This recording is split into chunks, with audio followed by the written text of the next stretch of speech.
રોજિંદા જીવનમાં વપરાતી 3 એવી વસ્તુઓ મીઠું, ખાંડ અને મેદો આપણા શરીરમાં ખૂબ નુકસાન પહોંચાડે છે. ચાલો જાણીએ. પહેલું છે મીઠું. મીઠું ડેલી રિક્વાયરમેન્ટ પ્રમાણે 5 ગ્રામ મીઠું આપણા શરીરમાં જરૂરી છે, પરંતુ WHOની ગણતરી પ્રમાણે દરેક ઇન્ડિયન્સ 11 ગ્રામ કરતાં પણ વધારે મીઠુંનો ઉપયોગ કરે છે, જે ખૂબ જ હાનિકારક છે. પરિણામ સ્વરૂપે હાર્ટના પ્રોબ્લેમ, કિડનીના પ્રોબ્લેમ્સ અને બ્લડ પ્રેશરમાં વધારો આવા અનેક પ્રોબ્લેમ્સ જોવા મળે છે. બીજું છે શુગર. શુગર પર ડેલી કેલરી ઇન્ટેકના 10% જેટલું શુગર શરીરમાં જરૂરી છે, પરંતુ આપણે એના કરતાં ખૂબ વધારે પ્રમાણમાં શુગર લઈએ છીએ. પરિણામ સ્વરૂપે ડાયાબિટીસ, ઓબેસિટી અને ફેટી લીવર જેવા અનેક પ્રોબ્લેમ્સ જોવા મળે છે.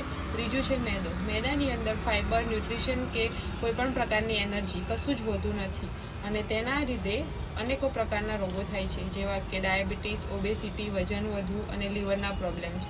આવા અનેકો પ્રોબ્લેમ્સ જોવા મળે છે, જે આપણા શરીરને ખૂબ નુકસાન પહોંચાડે છે. તેથી આ 3 વસ્તુથી બને તેટલું દૂર રહેવું જોઈએ અને પોતાની હેલ્થનું ધ્યાન રાખવું જોઈએ. તથા ફેમિલી અને ફ્રેન્ડ્સમાં આ રીલ અવશ્ય શેર કરજો. Thank you.